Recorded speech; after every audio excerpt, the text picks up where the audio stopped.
huge.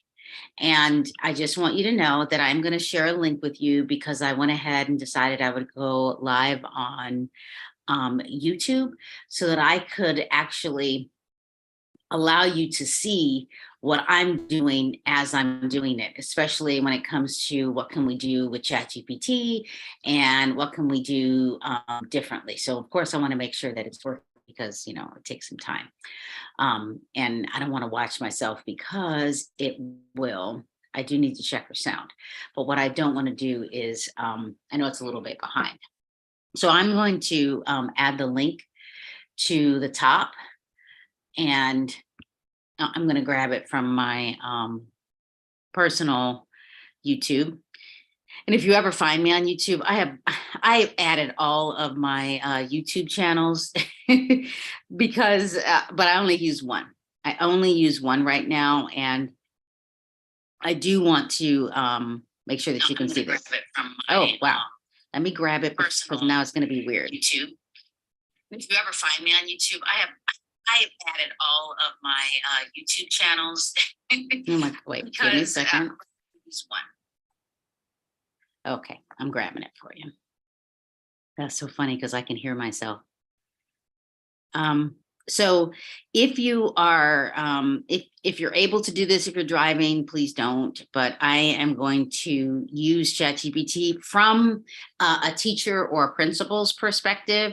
Yes, I am live, but I'm not going to do any programming or show you any programming languages, or, you know, for example, I can use it to correct a SQL or SQL structured query language code if I wanted to, but I'm not going to go that deep. I want to make this where it's something that's user friendly and it's something that you can do.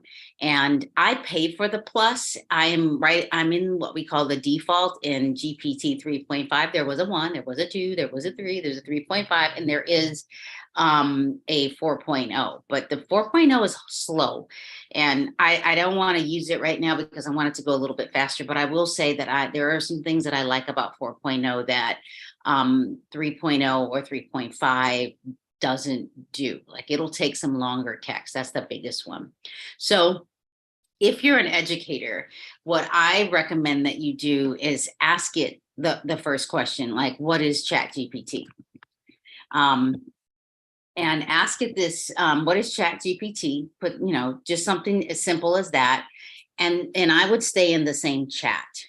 I would stay in the same chat, and it's going to be very simple, and I'm going to read it to you. It says ChatGPT is a large language model trained by OpenAI based on the GPT 3.5 architecture. It is designed to understand and generate language responses to a wide range of queries and prompts. It is capable of performing a variety of language-related tasks, such as answering questions, generating text, and even carrying on conversations with users in a human-like manner. ChatGPT is a powerful tool for natural language processing and has many potential applications in areas such as customer service, chatbots, and personal assistants. Now, and quite honestly, that's a lot to read. It's like, what? And the first time I read it, I laughed. I was like, okay, I felt like I was translating for myself. Generative. I was like, okay, it generates something, and it's somebody trained it. And I was like, okay, we have some engineers behind the scenes creating this system, and it's transforming and grabbing from a bunch of different resources, other platforms, and pulling all that information and throwing it in as if it was a human grabbing all this information and spitting it out. That was the way that I interpreted it. But I was like, but that's still a lot for teachers and I'm an administrator in a school district. And I think that we're going to have to train pre-service teachers. We're going to have professional development for current teachers, veteran teachers, teachers that don't like anything to do with computers. And the reason why is because if you remember in 94, 95, when Google or any search engine was released, what students started to do was Google information, copy, cut, paste, and we call that plagiarism. And students didn't know what they didn't know, but we blame kids for plagiarism. But we also told them, go research this and then write a paper. That's what they did. We didn't tell them, by the way, if you copy, cut, and paste, or that it's going to have the hyperlinks, the other URLs attached to it, but we got mad at students. So we're going to have to think about how we train teachers in using this. So the first thing I said is, repeat this information as if I was a new user at the age of 9. And now it's talking to me. Hello, my name is ChatGPT. I'm a computer program designed to help people answer their questions and have conversations with them. I'm based on a technology called, and it says GPT 3.5, which is a really smart way of teaching computers how to understand human language. Basically, what that means is that I can understand what you're saying and respond in a way that makes sense. So if you have any questions or just want to talk, I'm here to help. Is there anything you'd like to know or chat about? And what I like about that is, ChatGPT or GPT or an artificial intelligence, like a calculator, is only as good as the input or the prompt that we give it. So you can get better at this. The reason why I'm actually saying this is because I think that if we don't allow teachers to play with it and open it up, they won't get better at it. It's kind of like when email came out. It was, you need to email back and forth. And even today, we have teachers that won't check their email. So now we have this new platform and a way of learning and talking and having conversations, and we're going to expect them to just learn it out of nowhere. And there are going to be teachers that we are going to have to, and families and students, we're going to have to provide professional development. And I'm going to say, in my opinion, there are no real experts, but you can be an expert in your arena. So if you are an expert at the university level, in a certain content area, you can use ChatGPT to help organize you a little bit better, or use it in a way that enhances what you're doing. If you are a teacher, a K-12, maybe you are a guest teacher, also called substitute, but I like guest teacher better. Maybe you want to do a lesson and you have no idea how to do this lesson. You're like, I wouldn't even know where to start, but you can ask ChatGPT to write a lesson. So now I'm going to ask ChatGPT to explain how a teacher could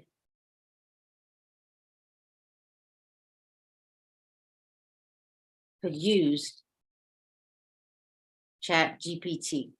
And it's going, I'm being very, very ambiguous because I want it to give me a list. And I know it's going to give me lists. It usually stops at 5, but this time it stopped at 4.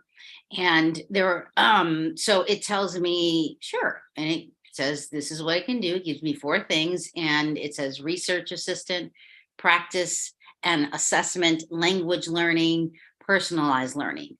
And it says if students are working on, for the research assistant, and then for practice and assessment, it says teachers could create interactive quizzes or games.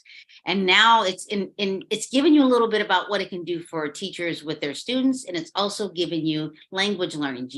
ChatGPT can be used as a language tutor, helping students practice their language skills, because it can do, you can ask it to do phonemic awareness, but what kid can spell phonemic awareness? But you can ask it to put it in terms that kids can understand, and then ask it to use the language of the discipline when you put it in layman's terms.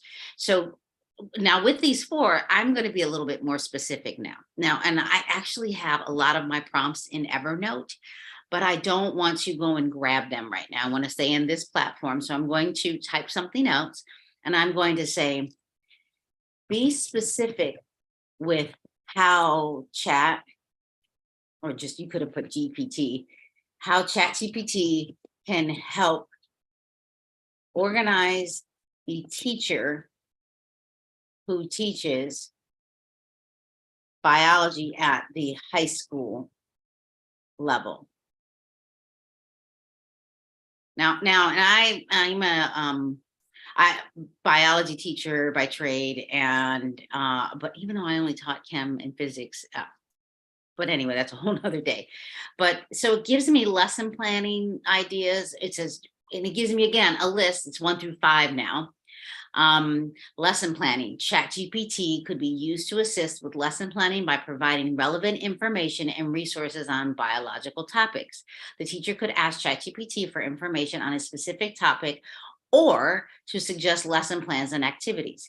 Grading and feedback. ChatGPT could be used to assist with grading and providing feedback to students. I'm going to stop there for a moment. ChatGPT could be used to assist with grading and providing feedback to students. Now, I do want to preface it with that it can provide feedback, it can grade.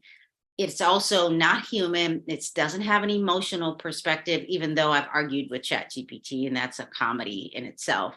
But you will need to vet it. If you have a background in chemical science or world history or African American studies, you're going to need to vet it because you're still the expert in that content area. And you're going to need to have that conversation, maybe even with ChatGPT, because I've corrected ChatGPT a few times, and then it will correct itself. So it's learning along with me. And I do like the idea that let me finish the second one. It says the teacher could create prompts for ChatGPT to provide feedback on student work, such as essays or lab reports, or to grade multiple choice quizzes. Most school districts do not have this open up to schools. My school district has. It is open to teachers if they know it's there. We have allowed our coordinator of ed tech to go around and have conversations with teachers to see where they are, what they're thinking, what their conversations are, and how do they feel. And that first conversation is, oh, kids are going to cheat. So, but when we talked about the use cases for it and allowed them to just get out how they felt, they started to think of it as a tool for them. And if we can get them to see it as a tool, they'll get to see it as a tool for students. So number 3, and again, you can see this live, you can see it later because I'll leave it on YouTube.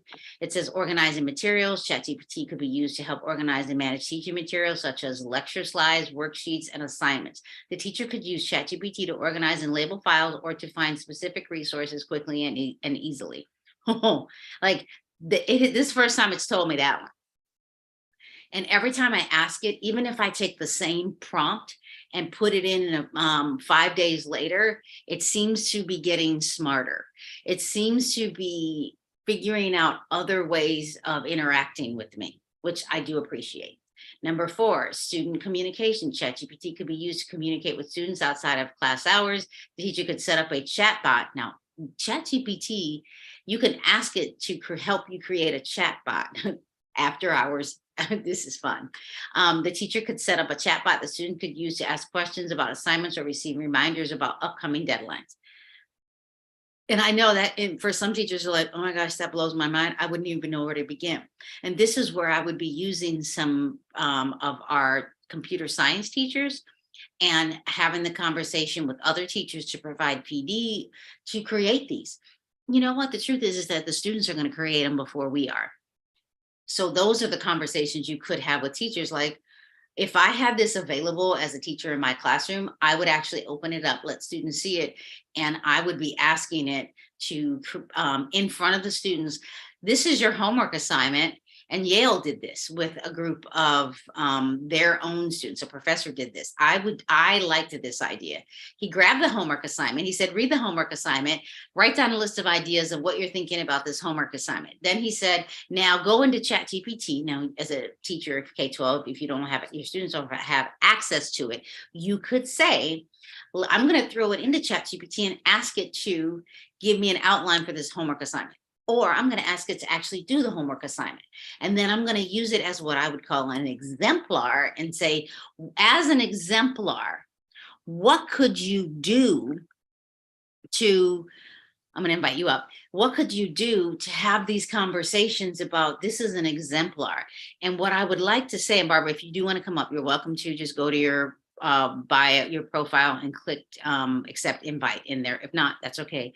But what I have learned is over the years, I used to take exemplars of research papers, science research topics, and I would keep them. And then I would take some of the previous work of the students that were, because it would be a capstone project, and before they did their scientific or engineering experiment, and I would share them out at the beginning of the school year. And I would ask students to read it, talk about it with a peer, talk about it in a group. What did they think about it?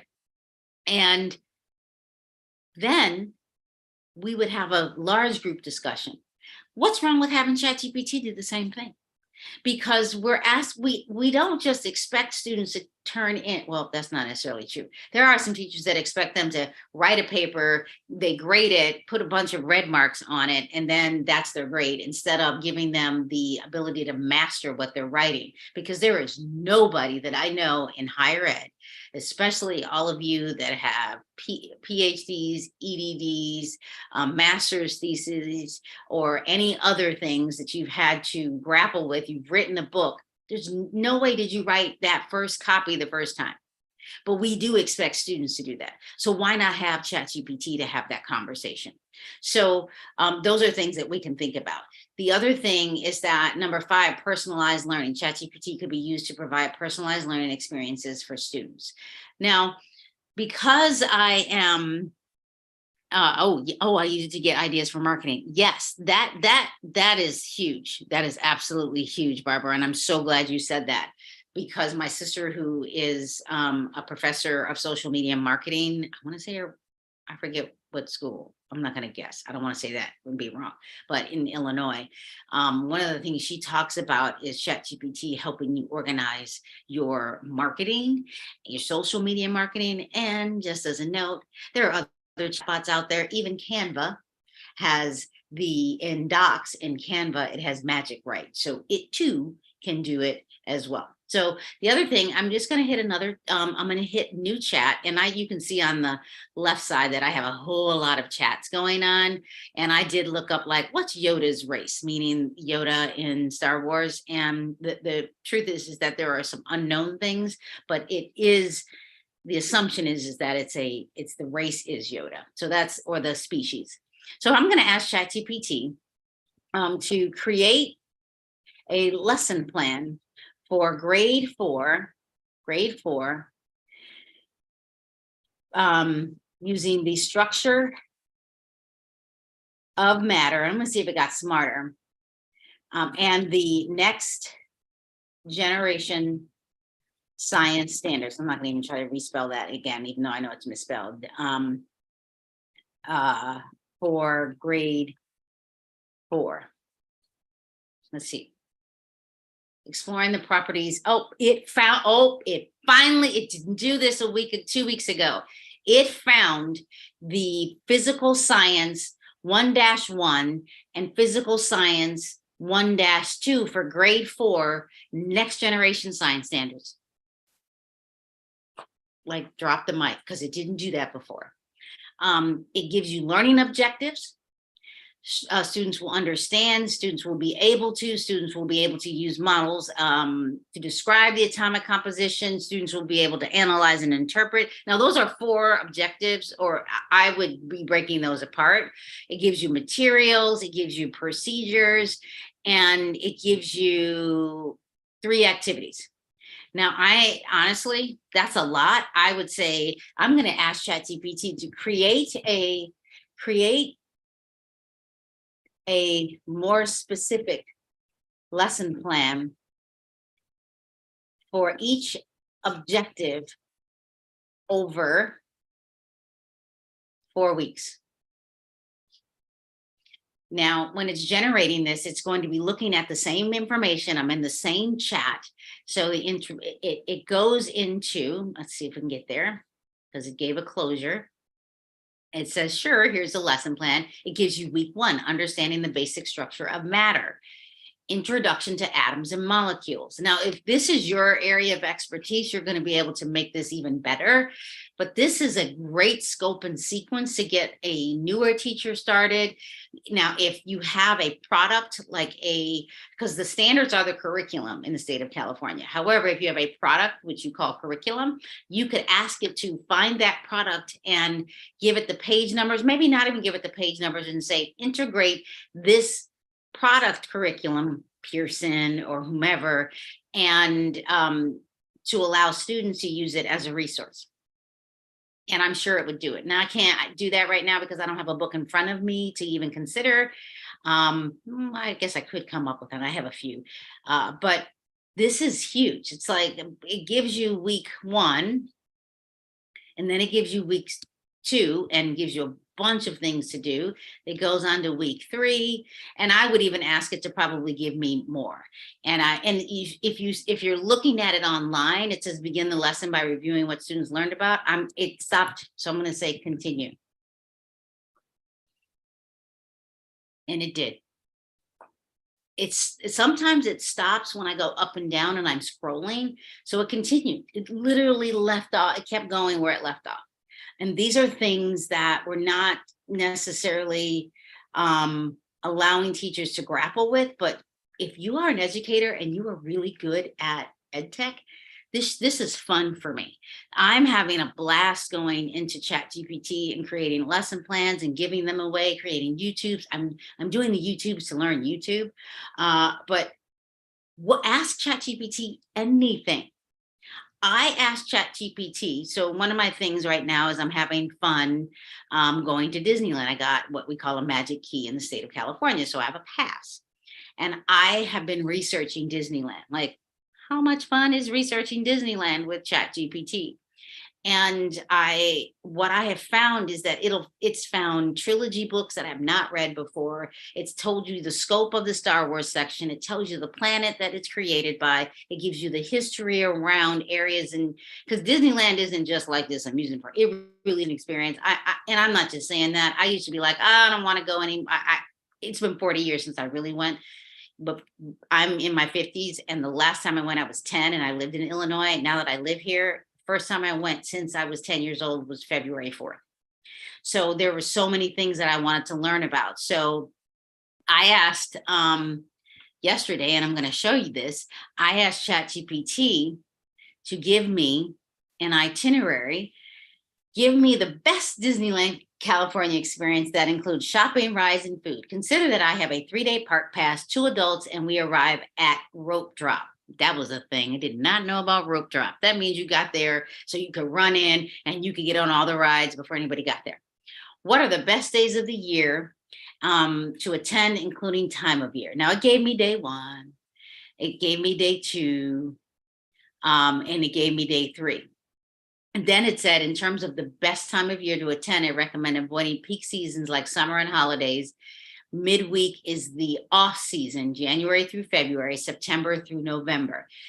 Tend to have lower crowds and shorter wait times. However, be sure to check the park's calendar for any special events or refurbishments that may affect your experience. So those are things that, so if you're going on if you're traveling to another country, you can ask ChatGPT. Yes, I would go and vet it and go do some more research, go back to the original, the predated stuff like search engines, not this search engine, that can give you more information. This, again, GPT is generating a lot of information where it was programmed, pre-trained to transform something so you can have a conversation with it. And that's the thing that I love about ChatGPT. So there's so many things, and one thing that I will say, if you do have small children, I'm going to go into a new chat. You say their homework assignment, you can say create, let's say they're in grade 2. I'm going to say grade 1 for this one. Create a mathematics. I like the term mathematics because I feel like math is slang. Create a mathematics assessment using 2-digit integers, numbers, for addition and subtraction for grade 1, for a grade 1 student. I'm going to say, my daughter needs help studying. Allow her to interact with you to interact with you during the assessment. Now I'm going to even say, if she gets it wrong, provide information to support her in learning. Don't just give the answer. Now I've spelled some things wrong, but I'm going to go for it. Let's do it. So sure, here it is. It's given, oh, there's a whole lot. Like now we're making me really work. Like it's like real 2-digit, like I'm gonna have to use my calculator and cheat kind of 2 digits. Okay, so check this out. It says, sure, here's a simple assessment for your grade 1 daughter to practice addition and subtraction with 2-digit integers. And it says 1 through 10. I like the 10. I like that it's short. I like that it's quick. Because typically an assessment should be 5 to 10, or maybe even 3. You can see whether or not a child can answer it. And then then it says, as your daughter works through the assessment, you can provide her guidance and support to help her understand the concepts involved. Now, this is not necessarily what I wanted, but let's see what it says more. For example, if she struggles with question 1, you might ask her to count. Oh, it's giving me instructions to help her. I wasn't clear. You might ask her to count out the number of dots on 2 groups of 10 frames. Okay, so we're talking about using strategies like manipulatives, but using paper maybe. 1 with 2 dots, 1 with 1 dot. Show her 23 plus 12 equals 35. Similarly, if she has difficulty with question 2, you could. Okay, so I want you, GPT, to tutor her. I can't help her. Let me see. Please allow her to answer each question and give her feedback. Let me see if it will say. Okay, of course. It says, of course, I will be happy to assist. Please ask your daughter to answer the question and I will provide feedback for each one. Okay, so number 1 says 23 and 12. So let's do it. So we know that 23 and 12 is 35. Now my glasses. So I'm going to put number 1 is, I'm going to actually say the sum of number 1 is 35. See what it says. I have to scroll, okay. Great job. Oh, it's being nice to me, like giving me like encouragement. That's correct. 23 and 12 equals 35. Keep up the good work. Let's move on to question 2. I'm going to say repeat question. This time I'm going to see, now I would have to scroll to go to question 2. So I'm going to actually ask it. I'm going to make it smarter. Repeat questions. State next math problem if I get it correct. I should say when I get it correct. Sure, I can do that. So now it's stating what is 54 take away 28. Now, I kind of want to get this wrong to see what's going to happen. And so I'm going to say, instead of giving it the correct answer, I'm going to actually say 13. Let's just see what happens. I'm going to say the sum of number 2 is 13. Let's see what it says. I'm sorry, but the answer 13 is incorrect. The correct answer is 54, take away 28 is 26. Let's work through the problem together. Oh, it's doing what I'm asking. To find the answer, we need to subtract 28 from 54.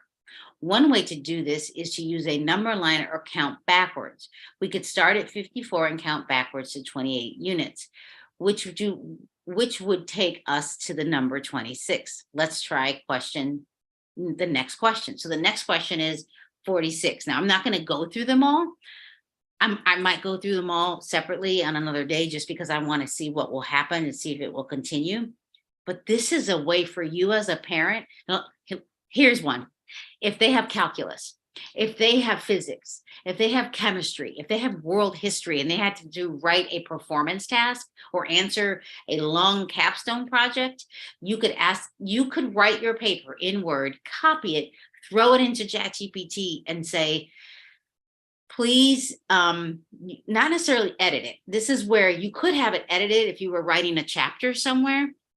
And welcome if you're coming in, and I am live on YouTube, but you could have it edit the workbook, or you could say, please provide me feedback on my whatever paper. And you could teach students how to do this so that they can learn. I think ChatGPT is a way for me to learn exponentially because I asked it some things to help me, like I said, to help me navigate Disneyland. Because the first 6 days that I went, because I've gone 6 times, no, maybe 5 times, no, 6 times. The first day that I went, I had a group of people that have had what we call magic keys or passes for the last 30 years. Like this is their thing. So I was able to do everything quickly because of them, but I felt like a fish out of water. So I asked ChatGPT to help me understand what each one of the experiences, like Pixar or Star Wars, which was called, I didn't know it was called Galaxy's Edge. I didn't know that each ride wasn't called like the Millennium Falcon. That's not what it's called. It's called Smuggler's Run. I did not know that the Rise of the Resistance was part of a trilogy, and that the Star Wars Galaxy's Edge is on the planet Batu, and it has species, and it's not in a saga for Star Wars, but it's in a book. So those are things that ChatGPT was able to help me with. Now, of course, that might not be your thing, but your thing might be traveling. It might be, what can I do to allow my own child to have fun? How can I learn a video game quickly so that I can engage with my child? And then how can I engage my child to go on walks or move more? What is the best way? Here's my favorite, because I had to Google this and I YouTubed it. I'm going to call it guest coached my daughter's 10-year-old soccer game once. She's now 20. And I went on YouTube to figure out how to coach this game because the coach couldn't be there. And I was able to find physics pages on how they needed to shoot. I'm still struggling. It took me a while to understand that shooting a basketball and shooting a soccer ball, the term I couldn't grapple with it because I was like, I'm kicking it, but no, it's called shooting. And I learned so much. And I actually taught all of the players that when you're shooting for a goal, which was so much fun, when you're shooting for a goal, don't look up. Because if you do, when you shoot, it's going to go over the net. And they won that game. And I was like, what? Like, it was so much fun. So with that, I know I'm on YouTube. I am going to actually stop sharing so that I can end my YouTube. Thank you so much for watching. I'm inspired. Please stay on Clubhouse if you're there, because I want to kind of bring some of you up to have a conversation.